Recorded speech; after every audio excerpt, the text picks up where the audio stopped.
श्री सुखदेव जी कहते हैं, परीक्षित, भगवान श्री कृष्ण अपने बड़े भाई बलराम के साथ वृंदावन में रहते हुए कई तरह की लीलाएं कर रहे थे। एक दिन उन्होंने देखा कि वहां के गोप ग्वाले लोग इंद्र देवता की पूजा के लिए तैयारी कर रहे हैं। भगवान श्री कृष्ण तो सब कुछ जानते थे, पर फिर भी उन्होंने विनम्रता से नंद बाबा और अन्य बुजुर्गों से पूछा, पिताजी, आप लोग यह कौन सा बड़ा काम कर रहे हैं?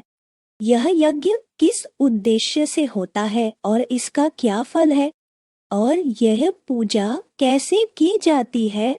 पिताजी, आप मेरे पिता हैं और मैं आपका पुत्र हूँ। मुझे इस बारे में जानने की उत्सुकता है। संत लोग तो सभी को अपना मानते हैं, उनके लिए कोई अपना पराया नहीं होता। उन्हें किसी बात को छिपाने की जरूरत नहीं होती। बेटा, भगवान इंद्र वर्षा कराने वाले बादलों के स्वामी हैं। ये बादल उन्हीं का रूप है। वे सभी प्राणियों को संतुष्ट करने वाला और जीवन देने वाला जल बरसाते हैं। प्यारे पुत्र, हम और अन्य लोग भी उन्हीं वर्षा के देवता इंद्र की पूजा यज्ञों के माध्यम से करते हैं। यज्ञ की सामग्री भी उनके द्वारा बरसाए गए जल से ही उत्पन्न होती है। जब हम यज्ञ करते हैं तो जो अन्न बचता है उसी से हम अपने जीवन का संचालन करते हैं और अर्थ, धर्म और काम की सिद्धि के लिए उसका उपयोग करते हैं। मनुष्यों की खेती आदि के प्रयासों का फल देने वाले भी इंद्र ही हैं। पिताजी, हर प्राणी अपने कर्म के अनुसार जन्म लेता है और कर्म के अनुसार ही उसकी मृत्यु होती है। कर्म के आधार पर ही उसे सुख, दुख, भय और कल्याण की प्राप्ति होती है। यदि कर्म के अलावा किसी को फल देने वाला ईश्वर भी मान लिया जाए तो वह भी केवल कर्म करने वालों को उनके कर्म के अनुसार ही फल दे सकता है। कर्म न करने वालों पर उसका अधिकार नहीं चल सकता है। जब सभी प्राणी अपने अपने कर्मों का ही फल भोग रहे हैं तो हमें इंद्र की क्या आवश्यकता? जैसे कोई स्त्री अपने पति को छोड़कर किसी दूसरे व्यक्ति का साथ करती है और कभी शांति नहीं पा सकती, वैसे ही जो लोग अपनी जीविका के देवता को छोड़कर किसी अन्य की उपासना करते हैं उन्हें भी सुख नहीं मिलता। हम गोपालन के व्यवसाय में लगे हैं। संसार की उत्पत्ति, स्थिति और अंत का कारण क्रमशः सत्व, रज और तम गुण है। इस संपूर्ण जगत की उत्पत्ति रजोगुण से होती है और उसी से मेघ जल बरसाते हैं। इसमें इंद्र का क्या कार्य है? हमारे पास किसी नगर या राज्य का अधिकार नहीं है। हम तो वनवासी है। हमारा आश्रय जंगल और पहाड़ ही है। इसलिए हम गौ, ब्राह्मण और गिरिराज पर्वत की पूजा करें।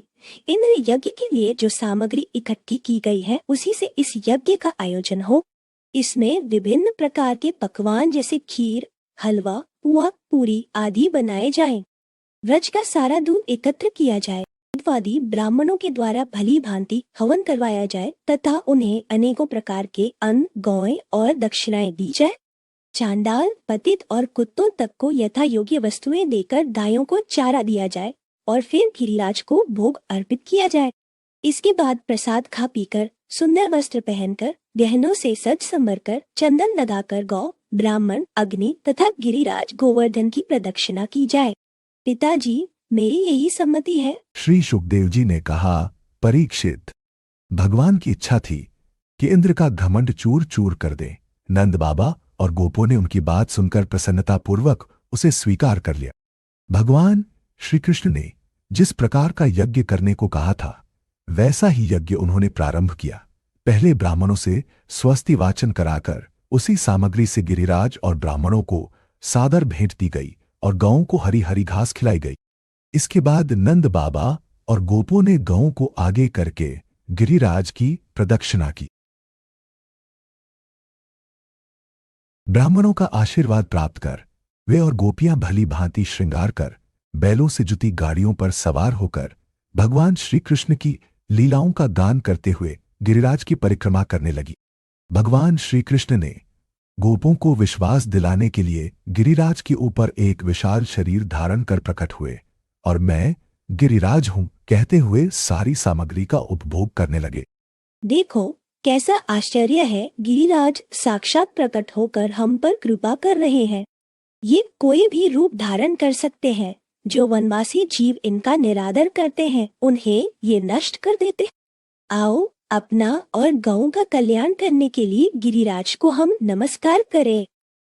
जब इंद्र को यह पता चला कि उनकी पूजा बंद कर दी गई है तो वे नंद बाबा और बाकी गोपों पर बहुत क्रोधित हुए।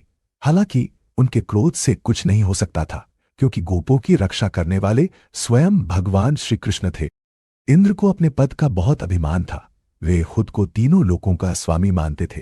क्रोध में आकर उन्होंने विनाश करने वाले सावर्तक नामक बादलों को व्रज पर हमला करने का आदेश दिया और इन ग्वालों को कितना घमंड है।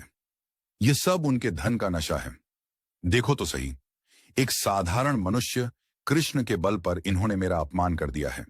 जैसे पृथ्वी पर कई मूर्ख लोग सही रास्ता छोड़कर अधूरे साधनों से संसार सागर को पार करना चाहते हैं, वैसे ही इन लोगों ने मेरी पूजा छोड़ दी है। कृष्ण एक बकवादी, नासमझ और घमंडी है, लेकिन खुद को बड़ा ज्ञानी समझता है। फिर भी इन ग्वालों ने उसी का सहारा लेकर मेरी अवहेलना की है। वे पहले से ही धन के घमंड में चूर थे और अब कृष्ण ने उन्हें और बढ़ावा दे दिया है। जाओ, इनका ये घमंड तोड़ दो और उनके पशुओं का नाश कर डालो।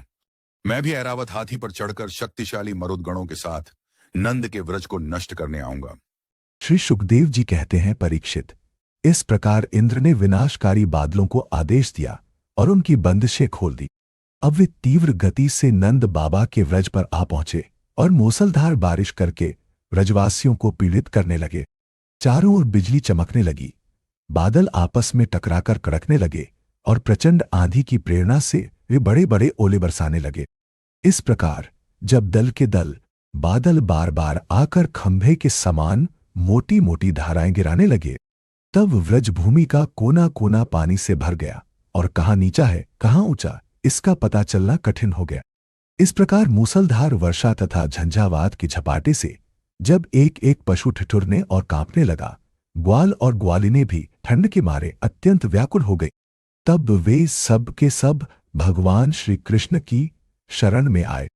मूसलधार वर्षा से सताए जाने के कारण सबने अपने अपने सिर और बच्चों को निहुक कर अपने शरीर के नीचे छिपा लिया था और वे कांपते कांपते भगवान के चरण शरण में पहुंचे और बोले, प्यारे श्री कृष्ण, तुम बड़े भाग्यवान हो। अब तो कृष्ण केवल तुम्हारे ही भाग्य से हमारी रक्षा होगी।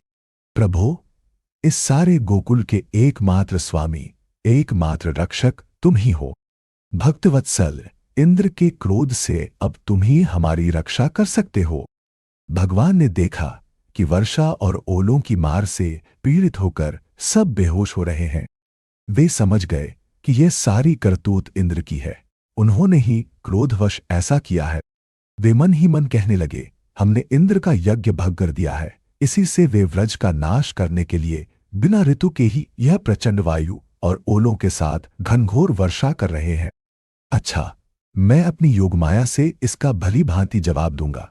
ये मूर्खतावश अपने को लोकपाल मानते हैं। इनके ऐश्वर्य और धन का घमंड तथा अज्ञान में चूर चूर कर दूंगा।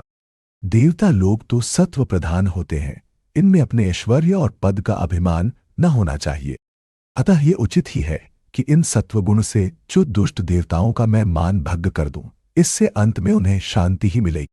यह सारा व्रज मेरे आश्रित है, मेरे द्वारा स्वीकृत है और एकमात्र मैं ही इसका रक्षक हूं।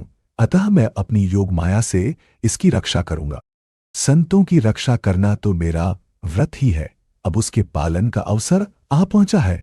इस प्रकार कहकर भगवान श्री कृष्ण ने खेल खेल में एक ही हाथ से गिरिराज गोवर्धन को उखाड़ लिया और जैसे छोटे छोटे बालक बरसाती छत्ते के पुष्प को उखाड़कर हाथ में रख लेते हैं, वैसे ही उन्होंने उस पर्वत को धारण कर लिया।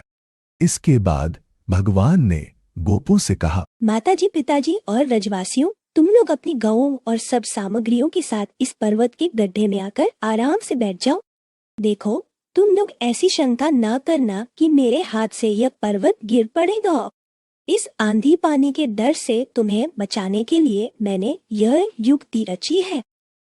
जब भगवान श्री कृष्ण ने इस प्रकार सबको आश्वासन दिया, ढाढ़स बंधाया, तब सब के सब ग्वाल अपने अपने गोधन, छकड़ों, आश्रितों, पुरोहितों और भृत्यों को अपने अपने साथ लेकर सुभीते के अनुसार गोवर्धन के गड्ढे में आगू से अकड़। भगवान श्री कृष्ण ने सब व्रजवासियों के देखते देखते भूख प्यास की पीड़ा, आराम विश्राम की आवश्यकता आदि सब कुछ भुलाकर 7 दिन तक लगातार उस पर्वत को उठाए रखा। वे एक दग भी वहां से इधर उधर नहीं हुए।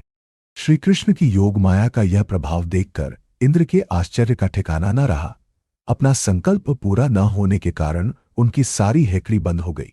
वे भौचक्के से रह गए। इसके बाद उन्होंने मेघों को अपने आप वर्षा करने से रोक दिया।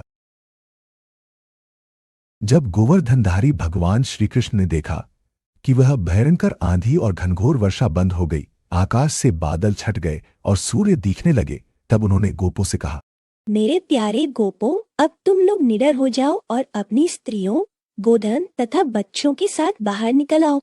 देखो, अब आंधी पानी बंद हो गया और नदियों का पानी भी उतर गया। भगवान की ऐसी आज्ञा पाकर अपने अपने गोधन, स्त्रियों, बच्चों और बूढ़ों को साथ ले तथा अपनी सामग्री छकड़ों पर लाद कर धीरे धीरे सब लोग बाहर निकल आए। सर्वशक्तिमान भगवान श्री कृष्ण ने भी सब प्राणियों के देखते देखते खेल खेल में ही गिरिराज को पूर्ववत उसके स्थान पर रख दिया। ब्रजवासियों का हृदय प्रेम के आवेग से भर रहा था। पर्वत को रखते ही वे भगवान श्री कृष्ण के पास दौड़ आए। कोई उन्हें हृदय से लगाने लगा और कोई चूमने लगा। सब ने उनका सत्कार किया। बड़ी बूढ़ी गोपियों ने बड़ी आनंद और स्नेह से दही, चावल, जल आदि से उनका मंगल तिलक किया और उन्मुक्त हृदय से शुभ आशीर्वाद दिए। यशोदा रानी, रोहिणी जी, नंद बाबा और बलवानों में श्रेष्ठ बलराम जी ने स्नेहातुर होकर श्री कृष्ण को हृदय से लगा लिया और आशीर्वाद दिए। परीक्षित, उस समय आकाश में स्थित देवता, साध्य, सिद्ध, गंधर्व और चारण आदि प्रसन्न होकर भगवान की स्तुति करते हुए उन पर फूलों की वर्षा करने लगे। राजन, स्वर्ग में देवता लोग शंख और नौबत बजाने लगे। तुम्बुरु आदि गंधर्वराज भगवान की मधुर लीला का गान करने लगे। इसके बाद भगवान श्री कृष्ण ने व्रज की यात्रा की। उनके बगल में बलराम जी चल रहे थे और उनके प्रेमी ग्वालबाल उनकी सेवा कर रहे थे। उनके साथ ही प्रेममयी गोपियां भी अपने हृदय को आकर्षित करने वाले, उसमें प्रेम जगाने वाले भगवान की गोवर्धन धारण आदि लीलाओं का गान करती हुई बड़े आनंद से व्रज में लौट आई।